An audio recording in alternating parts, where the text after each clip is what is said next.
Sa tanan o karong gabi una ay adlaw nga Miyerkules pitsa uno sa tuig ah, 2025. Patsada nga adlaw kini dahil unang adlaw sa tuig 2025 o sugdan nato ang tuig sa pagtuon sa pulong sa Ginoo. O karong gabi una din kita magatuon sa Psalms 139 verse 14 kung saan tanaw nato kung paano ba kita gibuhat sa atong Ginoong Dios. Giunsa ba pagbuhat sa atong Ginoong Dios ang una natong maginikanan nga si Adan and Eve. Matud pa sa Psalms 139 verse 14, I praise you because I am fearfully and wonderfully made. Your works are wonderful. I know that for well. So, praise God dahil sa pagkabasa sa iyang pulong. Matod pa din nga fearfully and wonderfully gibuhat si Haring David sa atong Ginoong Dios. Wonderful, kahibulungan ug makahadlok nga pagbuhat sa Ginoo sa kaniya. Sa pagbuhat sa Ginoo sa tao, kini daw ay kaparehas sa iyang dagway. Kaparehas sa dagway sa atong Ginoong Dios. Mao na ang giingon niya sa Genesis chapter 1 verse 26. May gabi si Jomar ay siguro nagatanaw sa nasugdan ganyan pagbukas nato sa Facebook nga kung saan kita ay nag-live. So sa Genesis 1:26 miingon ang pulong sa Ginoo. Unya miingon na usab ang Dios, buhaton nato ang tao sama sa atong dagway.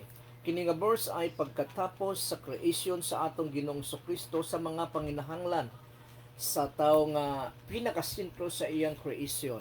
Mahuman niya buhat ang mga dagat, ang tubig, ang yuta, ang lugar nga pagapuy-an sa atong Ginoong Dios.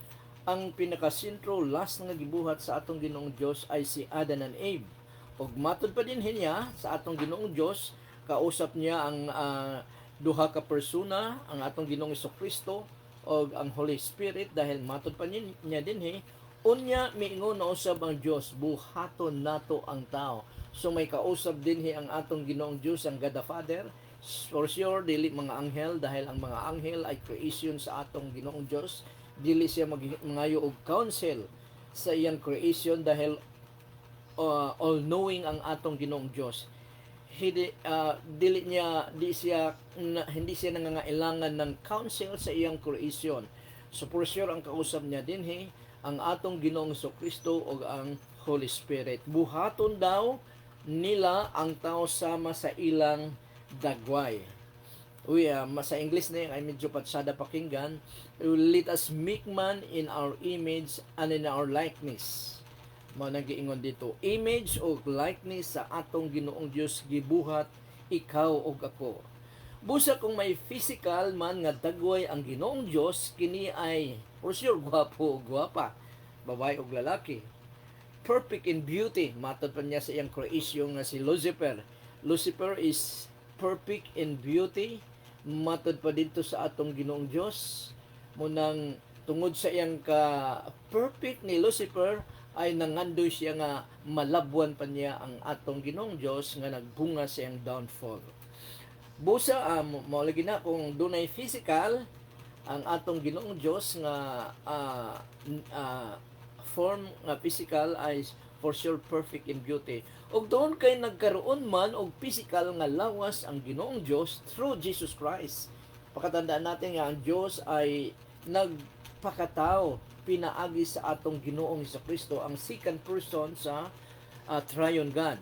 Og tungod kay nagkaroon man og physical nga lawas ang Ginoong Dios through Jesus Christ, siguradong perfect in beauty yun ang Ginoong Hesus physically. Gani sa Old Testament, dahil ang atong Ginoong Kristo siya ang gihimong alay, sakripisyo sa atong Ginoong Dios para mapapas ang atong mga kasalanan. Sa Old Testament, ang mga is-sacrifice sa pari sa Old Testament dito sa templo ay ang mga kuan gyud, mga hayop nga walang batik nga walay sakit, dili masakiton kun dili patsada gyud, first class gid nga hayop mao nang ialay kay para dawaton sa atong Ginoong Dios. So mao si Jesus Christ nga gialay para sa atong mga sala, perfect in beauty, para masunod niya ang ritual o requirements sa Old Testament. So, ang pangutana dayon, giun sa ba pagbuhat sa Ginoong Dios kanatong mga tao? So simple ang tubag nga anaa sa Psalms 139 verse 14 ang atong gibasa kanina, God created us fearfully and wonderfully. God created us fearfully and wonderfully. Matod pa, balikon ko pagbasa ang verse 14 ng Psalms 139. I praise you because I am fearfully and wonderfully made. So glorify ni King David ang atong Ginoong Dios dahil unsa daw? Dahil siya ay gibuhat sa atong Ginoong Dios in a fearful way and in a wonderfully. Your works are wonderful, I know that full well. According to science, kay atong pinag-usapan karon ay ang atong physical bodies, according to science, our body contains of trillions of cells, the fundamental unit of life. At maturity, there are roughly 30 trillion cells and 38 trillion bacteria in the body. Sa atong skin pa lang, it hosts to billions of commensal organism as well as immune system. Wakay ko makasabot ani, pero kung imong tanaawon, ngilngigid ang body sa atong lawas dahil grabe nga cells ang niadinhin, ay mga bad cells ug na ay mga good cells, na kung saan siguro murag kung mapildi ang good cells sa bad cells ay magkaroon ng mga sakit kagaya ng cancer ang usa ka tawo. The head is the uppermost part of our body and it houses our brain. Dinhi gibutang ang atong utok sa atong ulo, which is the body's control center. So ang atong utok mao ni ang control center sa atong lawas. Muna nga kung walay utok ang usa ka tawo, walay control siya. It forms the core of the central nervous system by creating, sending, and processing nerves impulses, thoughts, emotions, physical sensations, and more. So kung walay brain ang usa ka tawo, wala gyud siya utok. Kaya nga atong utok naa sa atong ulo. Muna nga ang atong utok mao ang control system sa atong lawas. Muna nga kung walay utok ang usa ka tawo, kung minus ang utok ang usa ka tawo, ay medyo wala siyang focus. So kung ibalik nato dinhi sa spiritual nga mga butang, spiritual way, nag-ingon ang written word of God that Jesus is the brain of the church. Siya ang utok sa mga Kristohanon, siya ang ulo sa mga Kristohanon. Siya ang nagaguide, siya ang naghatag direksyon sa mga Kristohanon. Matod pa sa iyang written word sa Ephesians chapter 5 verse 22 to 24. Muna iyang gingon nga sa mga Kristohanon sa Ephesus nga mga babae, kamo mga asawa. So ang iyang kinausap din sa atong Ginoong Dios through Apostle Paul, ang mga asawang babae. Kamo nga mga asawa, pagpasakop kamo sa inyong bana. So unsa daw ang mga asawa mag-obey sa iyang bana, mag-submit sa iyang bana, sama sa inyong pagpasakop sa Ginoo. So gikontra hulagway sa atong Ginoong Dios dinhi nga kung ang usa ka asawa nagpasakop sa iyang bana, ibig sabihin nga nagpasakop usab siya sa iyang Ginoong Dios kang Kristo. Balikon ko, kamo nga mga asawa, pagpasakop kamo sa inyong bana, sama sa inyong pagpasakop sa Ginoo. Verse 23 ng chapter 5 ng Ephesians.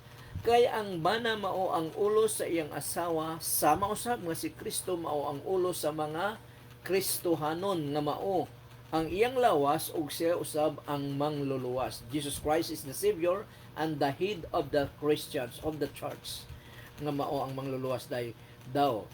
Gihulagway din sa atong Ginoong Dios ang iyang simbahan in comparison sa pamilya nga ang asawa be submissive to their husband, and the husband must love their wives.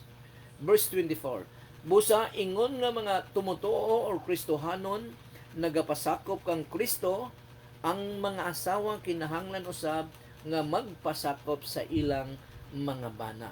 So ang asawa nga wala magpasakop sa iyang bana ay abnormal.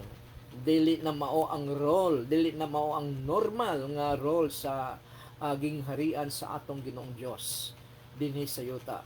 Ang role sa gingharian sa atong Ginoong Dios dinhi sa yuta kung paano ang mga Kristohanon nag-obey, nagpasakop, nagsubmit sa atong Ginoong sa Kristo, sa atong Ginoo, mausab ang mga asawa mag-submit sa ilang mga bana. Ug ang bana usab kinahanglan nga higugmaon niya ang iyang asawa. So mao ni nga si Jesus Christ mao ang brain sa mga Kristohanon. Siya ang masunod kay siya ang may control, siya ang may direction. Kung ang usa ka tawo walay ulo, wala siya direction, di siya makakita, di siya makahuna-una kay wala siya utok, wala siya ulo. Muna nga si Jesus Christ ang gipili, ang gipahimutang nga mao ang brain, ang direction sa simbahan sa mga Kristohanon. Muna nga wala ang giingon sa Psalms 119 verse 105 na in relation sa ang word which is the Lord Jesus Christ also spoken this word. Matad pa niya nga thy word is the lamp unto my feet and the light unto my path. So ang nagistorya din ay si King David. Kung wala ko masayop, si King David. So tanaw na to karon ang word in the eyes of our Creator sa atong Ginoong Dios. Kay kita gibuhat sa atong Ginoong Dios according sa iyang image and His likeness, parehas daw sa iyang dagway. Ug kung atong tan-awon didto ni sa atong gibasa kanina sa Genesis chapter 1 verse 26, kini gideklarar sa atong Ginoong Dios. Ang Genesis chapter 1 verse 26, nag-create ang tao according to His image nung ang tao wala pa makasala.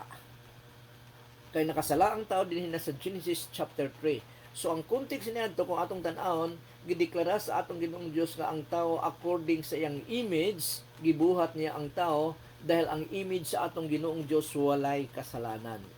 Kaso lang nagkasala ang tao, muna nga naguba ang image sa Ginoong Dios sa diha sa tao dahil na-impluwensyahan na, mas dako na ang impluwensya sa yawa dinhi sa kalibutan dahil sa matod pa sa pulong sa Ginoo nga nining kalibutan na ang nagpaka-Diyos ay ang yawa. Muna nga grabe ang impluwensya sa yawa nining kalibutan na. Muna nga majority sa mga tao gayawa-yawa basta masuko gani tawagon dayon nila ilang amahan nga yawa. Grabe mamalikas. So munang gisu humag-create sa atong Ginoong Dios kay Adan and Eve, gihatagan dayon sila og mission nga kung saan manganak daw sila daghan og lukopon ang tibuok kalibutan sa ilang mga liwat. Unsa nga klase nga liwat? Liwat sa atong Ginoong Dios nga walay kasalanan. Muna nga nung magkasala sila, kinakailangan sa atong Ginoong Kristo nga magpakatao para ma-restore ang gubang nga relasyon sa tao ngadto sa Dios pinaagi sa pagtuo sa atong Ginoong Kristo og misugo na sa ang atong Ginoong Kristo sa Matthew chapter 28 verses 19 to 20 nga nag-ingon siya nga sa inyong pagpanglakaw sa tibuok kalibutan himua ang tanan nga akong mga tinun-an, akong mga disciple, akong mga learner. Bautismohan ninyo sila sa ngalan samahan sa Anak ug sa Espiritu Santo ug tudluin ninyo sila sa akong gisugo kaninyo. Unsa itudlo sa mga disciples sa atong Ginoong Kristo? Ang teaching sa atong Ginoong Dios, ang teaching sa atong Ginoong Kristo, ang Christian teaching nga mabasa nato sa yang written word nga naa sa Bible. So munang context nga kita ang tao gibuhat sa atong Ginoong Dios according to His image and according to His likeness. So tan-aw nato kung ang word sa usa ka tawo sa mga mata sa nagbuhat kaniya nga mao ang atong Ginoong Dios. Sa Psalms chapter 8 verses 3 to 5 muni giingon sa Psalms chapter 8 verses 3 to 5. Inigsud-ong ko sa kalangitan nga imong gibuhat. For sure siguro si King David ang nag-istorya niini, nagdeklara niini dahil ang Book of Psalms ay daming mga human writer na adiha kay Moses, na adiha kay basta daghan na sila diha, daghan ang writer. So isa na ang pinakadaghan nga sulat diha ay si King David, si David. So matod ba din ni kung si King David man, inigsud-ong ko sa kalangitan nga imong gibuhat, sa bulan og kabituonan nga imong gipahimutang. For sure niini na malandong si Haring David sa panahon sa gabi dahil makita lamang ang kabituonan og ang bulan sa panahon sa gabi. Matod pa niya, inigsud-ong ko sa kalangitan nga imong gibuhat sa bulan og kabituonan nga imong gipahimutang. Verse 4 ng chapter 8 ng Book of Psalms. Makapangutana ako sa akong kaugalingon, unsa ba ang tao nga gihatagan mo man siyag bili? So nakahuna-una si King David nga unsa ba ang tao nga creation lamang sa Ginoo, pero sentro siyang creation o gihatagan pa og worth og bili sa atong Ginoong Dios.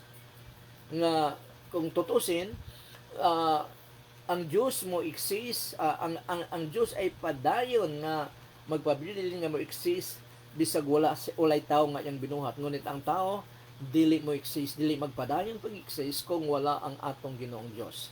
Dahil ang atong Ginoong Dios ay dili na siya mingaon ngano man, dahil mo ng mystery sa Trinity, doon na siya ka-fellowship. Anaa ang atong Ginoong Jesucristo, anaa ang Espiritu Santo. So tulo sila ang nag-fellowship mo ng atong gibasa kanina sa plural, let us make man in our image according to our likeness. So padayon ko ni pagbasa ang Psalms chapter 8, matod pa din sa verse 4, makapangutana ako sa akong kaugalingon, unsa ba ang tao nga gihatagan mo man siyang bili, ug nganong imo man siyang amumahon, nga tao naman siya. So tinuod gyud, nganong amumahon mo man, nganong mo care ka man sa tao nga tao naman siya. Verse 5, apan gibuhat mo siya nga ubos lag jutay kanimo, ug gipurong-purungan mo sa himaya ug kadungganan. So ang tao daw ay create sa atong Ginoong Dios, ubos lang gamay sa atong Ginoong Dios. Dahil gani makita nato nga we are made in the likeness of God, in the image of God and His likeness. So ang wala lang kanato ang pagka-omnipotent o ang pagkagamhanan kagaya sa atong Ginoong Dios. Pero sa sinugdan ay ang nature sa usa ka tawo parehas gayud sa atong Ginoong Dios. Nabuaka na nga nature pagpakasala ni Adan and Eve. So grabe kini nga pamalandong, nga grabe nga worth sa tao nga binuhat sa atong Ginoong Dios sa mga mata sa iyang magbubuhat. Our worth in the eyes of our Creator. So gani may giingon pa din si Apostle Paul sa atong Ginoong Dios through Apostle Paul sa 1 Corinthians chapter 6 verses 1 to 4, nga kita daw ang mo-judge sa mga anghel, the fallen angels, siyempre, dahil ang dili fallen angels di man pwedeng i-judge. Only the fallen angels nga nakauban ni Lucifer sa iyang pagrebelde sa atong Ginoong Dios, sa fall ni Lucifer, nga nakadala siya og 1/3 nga mga anghel nga nahimong demonyo, demons.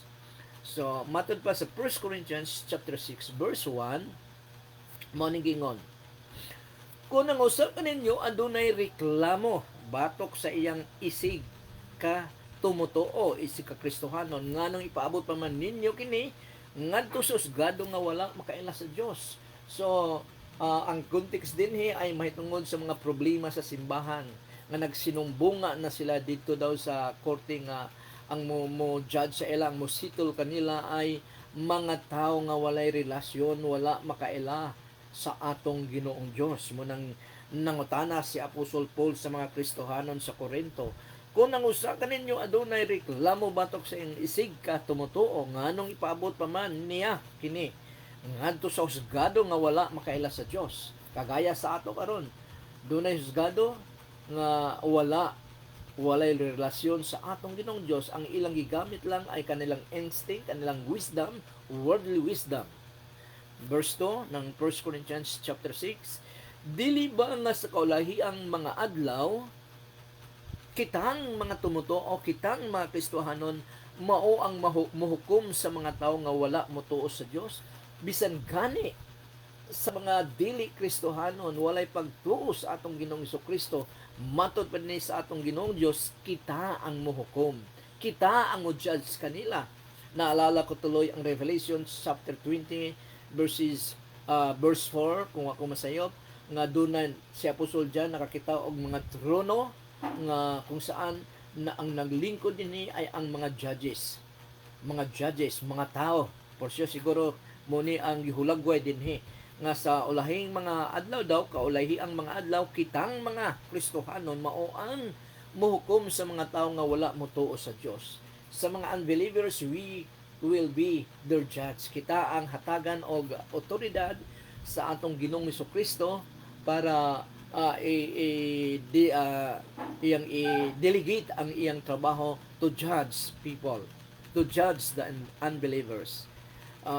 Muhukom sa mga tao nga wala motuo sa Dios. Busa kung kamo ang muhukom sa mga tao nining kalibutan o nining kalibutan, nganong dili man kamo makahimo sa paghusay ni anang gamay lang nga husayonon. So tinuod nga doon na tayo mga husgado, civil o doon na sa tayo simbahan sa mga gagmay lang, nganong ang mga dagko di man nato madala sa simbahan tungod kay ang gobyerno ay dili mo ila sa atong simbahan nga sila ang mag-judge. So dunay gobyerno sa mga dagko na nga mga kaso kay kung dili mo sugot ang opposite nga side, sa halimbawa husayon sa simbahan di siya musugot mo adto sa husgado sa government, mabaliwala ang judgment sa naghusay sa simbahan, dito sa simbahan. So munang giingon din busa kung kamo ang muhukom sa mga tao nining kalibutana, nganong dili man kamo makahimo sa paghusay ni ining gamay lang nga husayonon. Verse 3 ng 1 Corinthians chapter 6. Dili ba nga bisan gani ang mga anghel atong pagahukman? Sumning akong giingon kanina, even the angels, ang mga Kristohanon ang mujudge sa mga angels. Kinsa ni nga mga angels? Ang fallen angels nga kauban ni Lucifer, mga demonyo. Nan mahimo sab ninyo nga husayon ang mga kaso ni ining kinabuhia. So grabe ang atong kitang mga Kristohanon gipahimutang sa atong Ginoong Dios, gihatagan og otoridad nga mo-judge sa mga dili Kristohanon ug mo-judge pagyod sa mga fallen angels sa kaulahiang mga adlaw. So shout out ni Heidi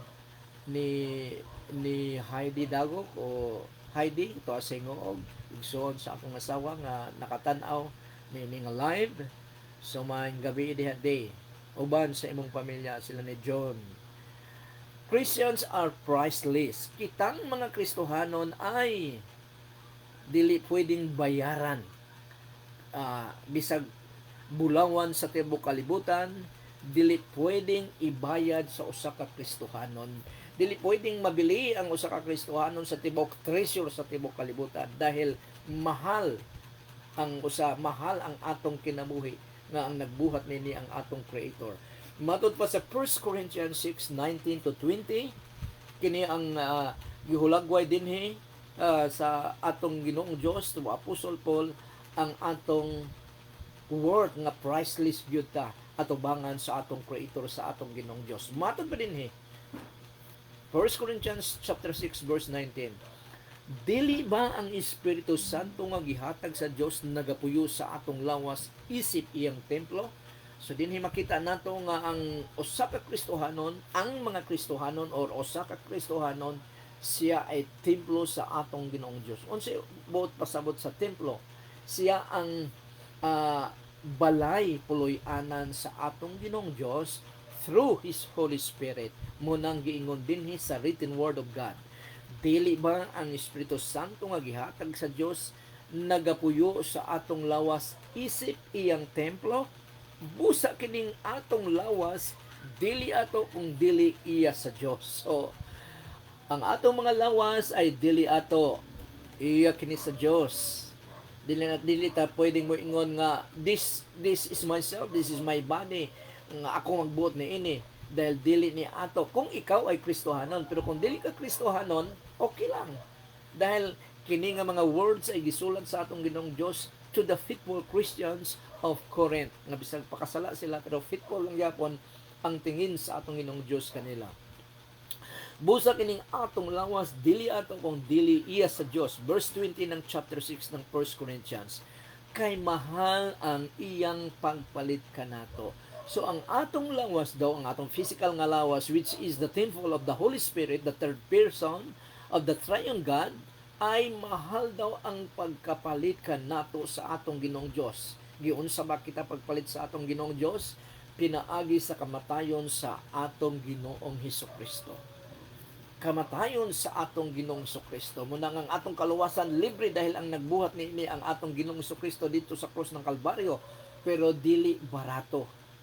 Priceless ang atong kaluwasan dahil gipakamatyan kini sa bugtong anak sa atong Ginoong Dios nga mao si Jesus Christ, the second person of the triune God, of the Trinity, nga nagpakatao para ikaw ug ako kung mutuo sa atong Ginoong Kristo magkaroon ng kinabuhing walay katapusan.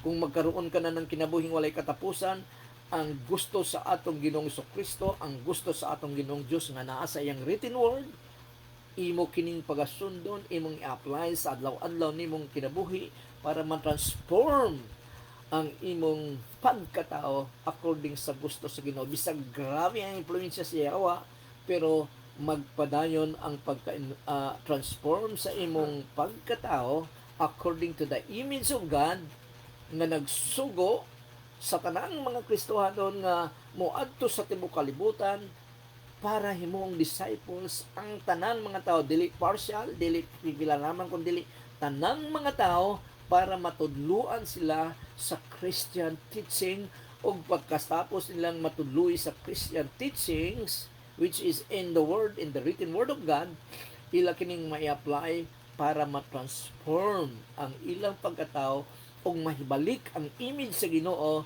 sa ilang pagkatao o dili na ang impluensya sa Yawa o ang image sa Yawa.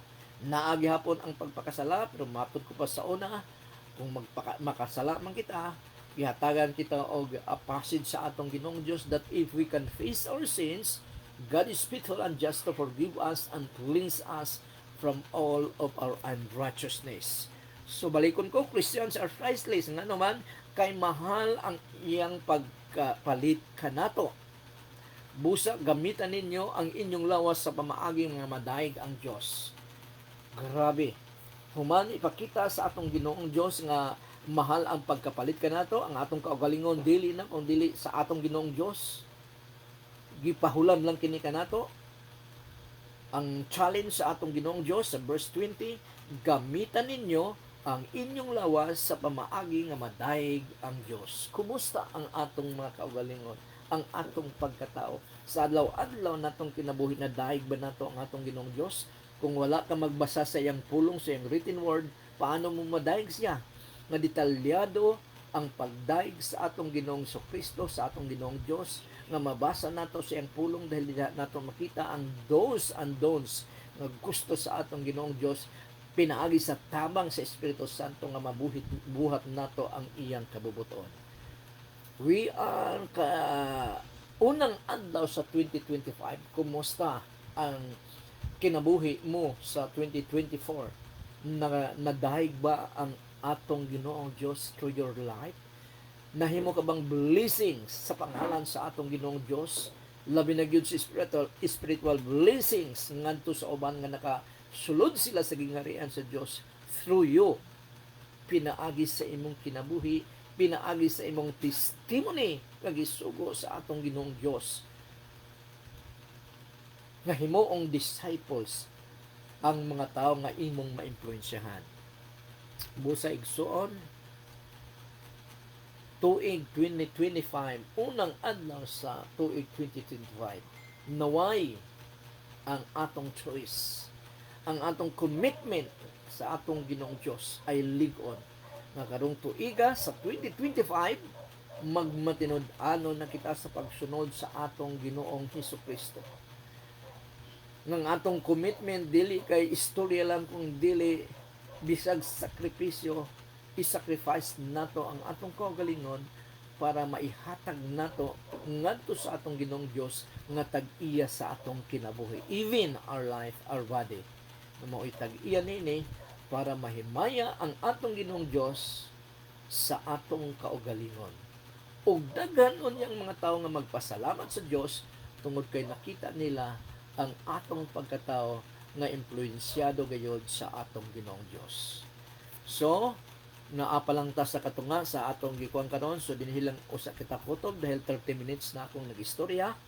Sa daghang salamat sa tanan nga nagatanaw o magatan-aw pa niini nga pagtulunan kung paano ba kita gibuhat sa atong Ginoong Dios through Adam and Eve, o paano ba nato maibalik ang pag-create sa atong Ginoong Dios kanato nga mahimaya ang atong Ginoong Dios. Daghang kaayong salamat sa tanan, og mayong hapon sa tanan, og ugma na usab sa gabi. Ipadayon nato ang atong gitun-an sa tanan nga nagatan-aw, kung doon naman sila mga kabilinggan sa ilang physical nga lawas. Ang nagbuhat sa ato ang atong Ginoong Dios, so siya lamang ang makaayo sa nagmalfunction nga part sa atong mga lawas. Ako moampo kaninyo o naway ang Espiritu Santo mohikap sa inyong lawas o ipadaloy niya ang kagalingan, total healing sa inyo o sa atong mga lawas. Mag-ampo kita. Salamat kay Ginoo ining kagabion, O Lord God. Salamat sa imong pulong, Panginoon, how you created us, O Lord God, in a fearful way, in a wonderful way, Panginoon. Kami na imong gi-create, Amahan, in your likeness, in your image, Panginoon. Daghang ang salamat niya na, O Lord God, sa tanan nga nagatanaw karong Ginoo ini nga live, O Lord God. I pray, Father God, kung doon naman sila mga sakit, Ginoo, 2025, Panginoon, I pray, Father God, ang mga sakit sa ilang physical nga lawas, Amahan. Lord, by your stripe, we are healed. Unang-una sa spiritual, Panginoon. Ikaduha sa among mga physical nga lawas, healed din in the name of Jesus. In Jesus' mighty name, I pray, Father God, open the windows of your heavens and pour out so much blessings, blessings of healings, blessings of provision sa mga material, financial needs, Panginoon. Especially nga next week ay pasukan usab sa mga estudyante sa college, O Lord God, second same, Panginoon, second semester, Panginoon, o kinahanglan o kwarta ang mga parents, O Lord God. I pray, Ginoo, of your provision, financial provision, O Lord God, para pangbayad, Ginoo, sa tuition o sa enrollment, O Lord God. Salamat kay Ginoo, salamat kay O Diyos, because you are our provider. Wala ka nagbago, Panginoon. Kung paano ka nag-provide 2,000 years ago, wala ka nagbago, because you are the same yesterday, today, and forever. Salamat kay Ginoo. Salamat kayo, Diyos. Salamat sa kagalingan, Ginoo. Padawat mo, Lord God, sa tanang may sakit nga nagatanaw nini nga programa. In Jesus' mighty name. In Jesus' mighty name. Amen. Amen and amen. And the Lord bless you and keep you. The Lord make His face shine upon you and be gracious to you. The Lord lift up His countenance upon you and give you peace. Ug ang tanang mga anak sa Dios magaingon. Amen. Amen and amen. Daghang kayong salamat sa tanan. Og doon na tayo ang atong library sa pagtulunan sa Ginoo ay nasa YouTube. Just click Edwin Macahilos. Og ang kini nga mga teaching ay inyong mapanood doon sa akong personal channel sa YouTube. Daghang kayong salamat sa tanan. Happy New Year!